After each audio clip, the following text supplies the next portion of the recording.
l'atelier de l'estampe, la linogravure.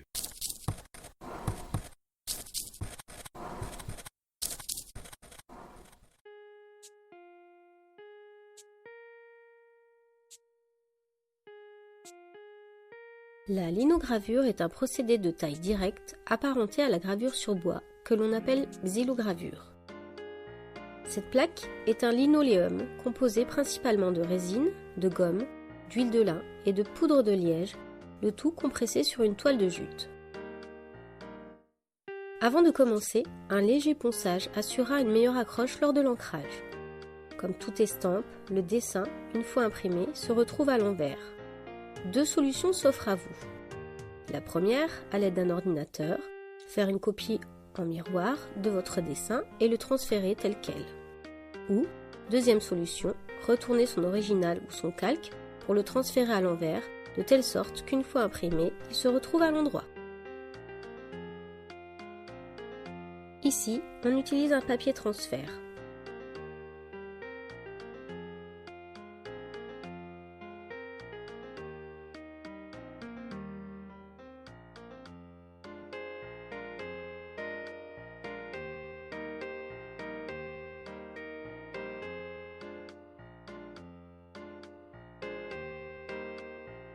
Le stylo bille convient bien, sa brillance le trahit et permet de voir là où nous sommes déjà passés.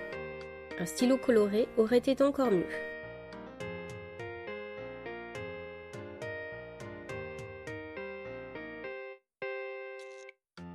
Il y a une infinité de possibilités quant à la manière de graver le lino.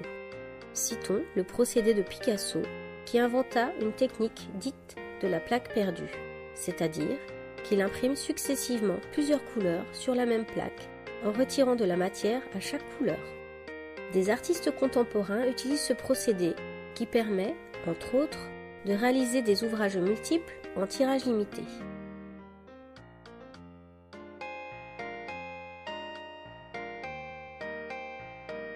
Ces deux derniers ouvrages sont consultables à la bibliothèque de Beaune.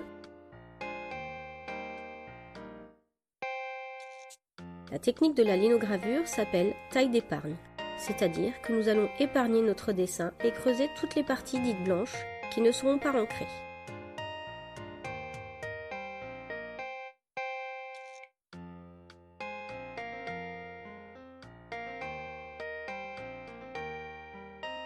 Tout comme pour le bois, nous utilisons des gouges. Ces outils bien aiguisés, principalement en forme de V et de U, pénètrent facilement dans la matière. On pousse doucement pour élever un copeau, puis on répète l'opération autant de fois qu'il faudra pour évider tout ce qui ne devra plus apparaître au final.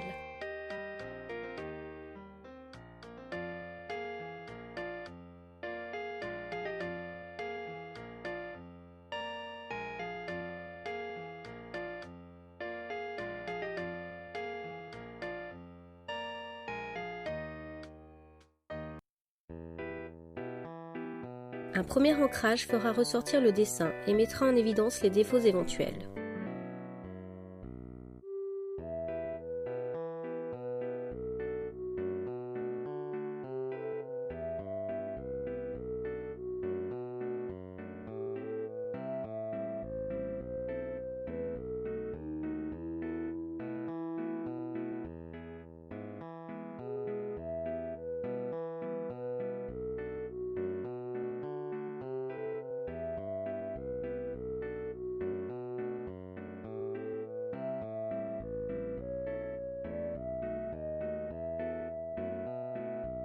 Nous procéderons à un tirage pour enlever l'excédent d'encre, puis un nettoyage rapide avec une éponge mouillée finira d'enlever l'encre.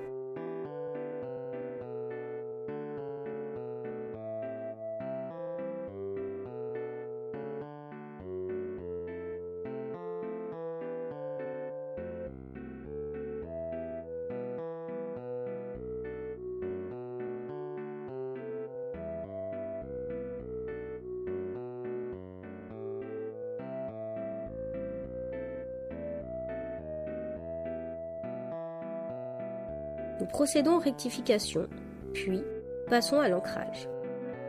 Celui-ci se fera avec un rouleau au revêtement en caoutchouc. Il faut étaler uniformément l'encre sur la vitre avant de la déposer sur la plaque. La quantité est importante à maîtriser. Trop risquerait de boucher les entailles et pas assez fera apparaître des manques. Il faut se repérer au bruit que fait le rouleau. À la longue, on s'y fait.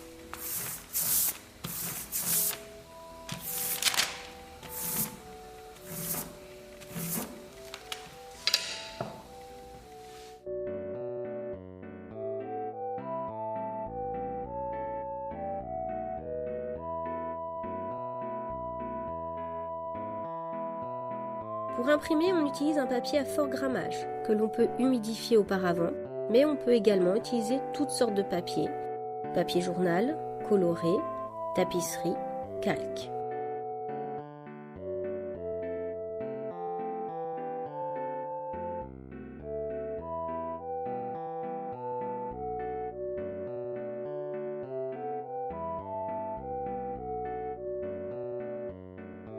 Ici, on utilise une presse, mais ce procédé de gravure, tout comme la xylogravure, peut être imprimé à la main en pressant le papier sur la matrice avec le dos d'une cuillère en bois ou une cale appelée frotton ou barène.